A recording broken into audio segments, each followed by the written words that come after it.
Frau Muraro, im Jahre 2003 erlebten Sie eine Nahtoderfahrung. Wie war die Vorgeschichte? Ich hatte eine schwere Lungenentzündung, die sich rasant verschlechtert hat, sodass ich ins Krankenhaus kam.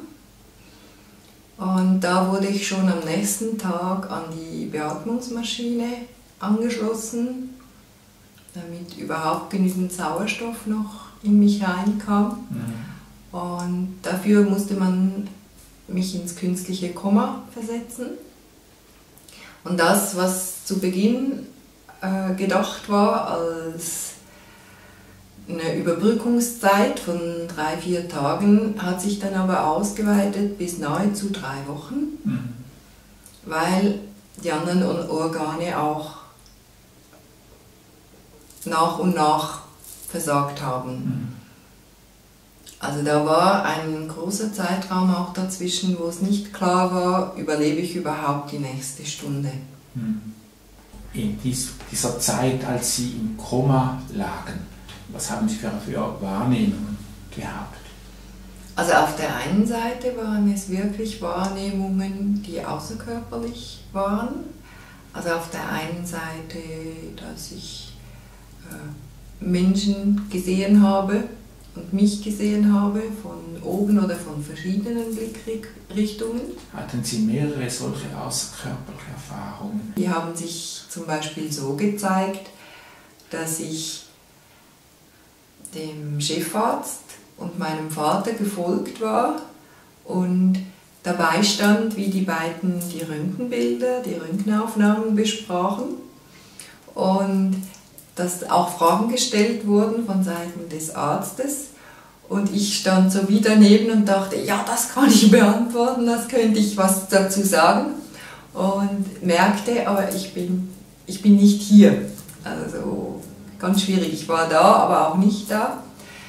Dann waren auch also dass ich wirklich gesehen habe, wie Freunde kamen, zum Beispiel bei einem Paar war es so, da habe ich richtig gemerkt, der Mann stand an der Schwelle und er konnte das nicht aushalten, so wie ich da lag und auch aussah. Und seine Frau hat sich zu ihm umgedreht und gesagt, geh du Kaffee trinken, ich mache das alleine.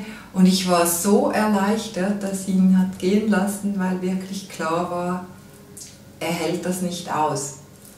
Und als ich ihr das dann irgendwann erzählt hatte, war sie ganz erstaunt, weil sie gesagt hatte, du warst so kurz vorm Tod und niemand war da. Wer hat dir überhaupt erzählt, dass wir da waren?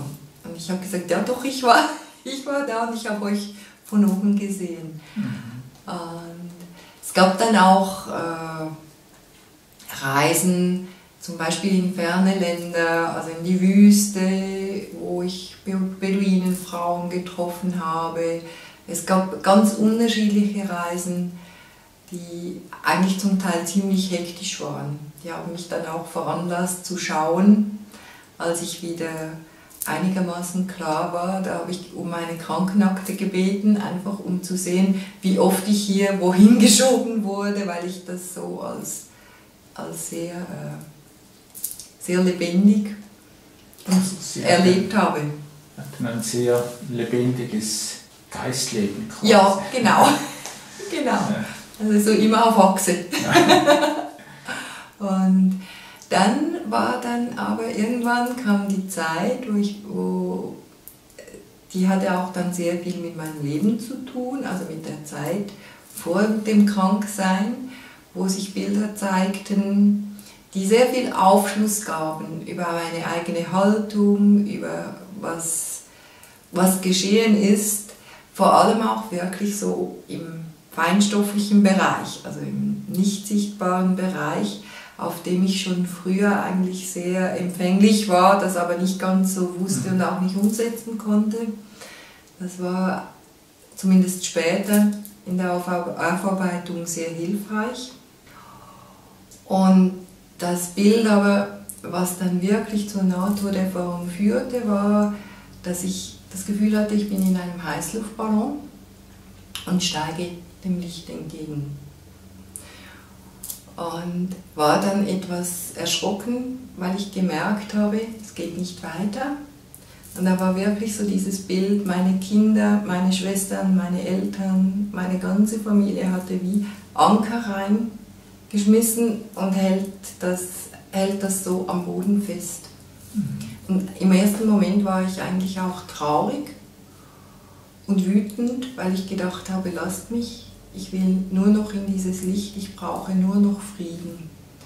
Und ich denke, meine eigene Sehnsucht war dann so, dass sie mich trotzdem hochgezogen hatte. Und da war ich dann, mitten im Licht. Und das war so,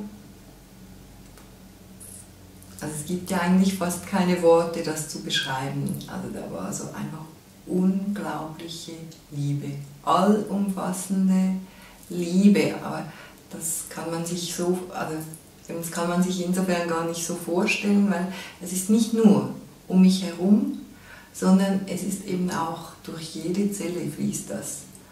Genau das Gleiche ist eben auch mit dem Frieden, was mich sehr tief berührt hatte, dieser unendliche Frieden, der da einfach mich getragen hat, umflossen, aber eben auch durch mich hindurchgeflossen ist. Das Licht und die Freude. Es erfüllt dann wirklich, es kommt dann die Freude rein und das ist eine Herrlichkeit. Es ist göttlich und es ist trotzdem nahezu unbeschreiblich. Es ist so tief. Es verankert sich in allen Zellen. Und in dieser Zeit bekam ich dann einen Erlösungssatz für mich, sage ich mal so, wo ich dann wirklich gemerkt habe, daran hakt es bei mir selber. Und ich habe gemerkt, mit diesem Satz kann ich wieder zurückgehen. Ich hatte dann auch gemerkt, dass letztendlich meine Liebe zu meinen Kindern, die Sehnsucht zu sehen, wie sie groß werden, wie sie sich entfalten, wie sie in ihre eigenen Kräfte wachsen, die hat mich dann auch, denke ich, zurückgebracht. Und es war nicht so dieses Pflichtbewusste, ich muss für meine Kinder da sein, sondern wirklich dieser Wunsch, sie einfach zu lieben, ganz genauso wie sie sind. Und das hat mich dann zurückgebracht und so, auch wenn ich das nicht so klar definieren kann, denke ich, nachher ging es ganz schnell. Also ich habe dann auch meinen Atemschlauch selber weggerissen, also das war einfach so, ja, ich will wieder hier sein. Und damit war ich dann aber auch aus dem Licht draußen. Also es gibt ja dann immer auch so noch den schmerzhaften Teil, also dieses unvergleichliche Glück und dieses Wiederaussteigen daraus. Das hat, neben all der schönen Erfahrung hat das einen zutiefst schmerzhaften Teil. Und da hatte ich auch viel Arbeit, um zu lernen, damit umzugehen. Als in dieser Zeit, wo Sie bewusstlos waren, haben Sie die Gefühle wahrgenommen der Menschen, die um Sie waren, die Sie pflegten? Oder was kann man daraus lernen?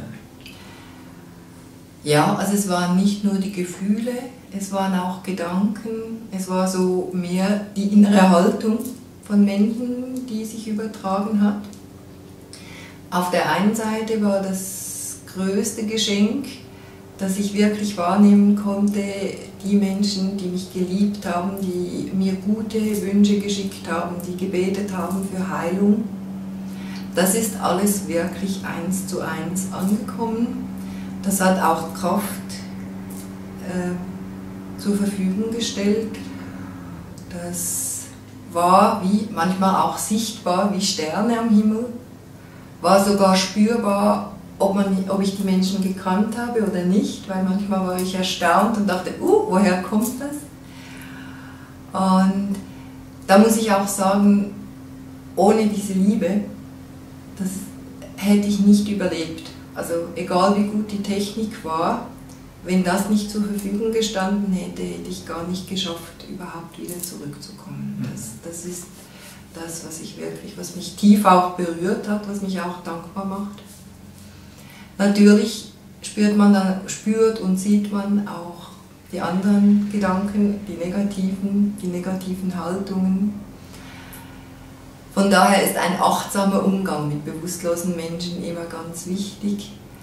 Und so ein Ausrichten auf, es wird alles gut, weil selbst wenn jemand stirbt, für den der ins Licht gehen darf, wird alles gut.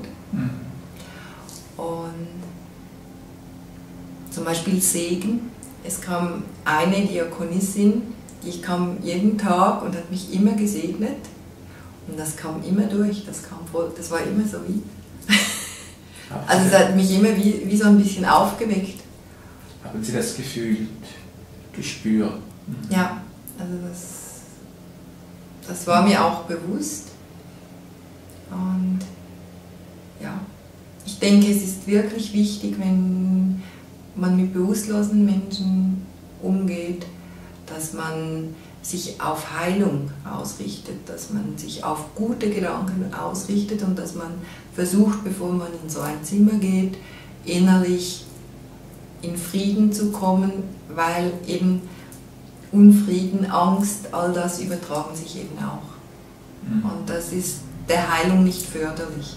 Was für eine Auswirkung hatte dieses Erleben, diese Nahtoderfahrung auf Ihr weiteres Leben? Es hatte verschiedene Auswirkungen.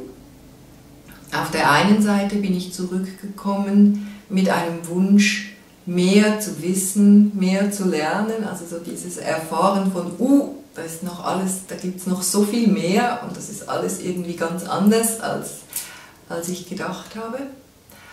Dann eben halt wirklich Ausbildungen zu machen, um diese beiden Welten zusammenzubringen. Dann einfach so fürs Lebensgefühl. Die wichtigste Auswirkung war, wo ich vorher viel stärker pflichtbewusst, pflichtgetreu war, bin ich heute viel stärker, dass ich aus dem Herzen heraus, aus der Liebe heraus entscheide und nicht mehr so meinen Verstand die Dinge dominieren lasse. Und dann, was für mich auch ganz wichtig ist, ist einfach das Erkennen oder die Bewusstheit dafür, dass wir immer einen freien Willen haben und mit diesem freien Willen einfach achtsam umgehen und schauen. Also ich weiß, ich kann immer die Liebe, das Licht, den Frieden, die Freude, die Vergebung nähren, mit allem, was ich denke, handle, fühle.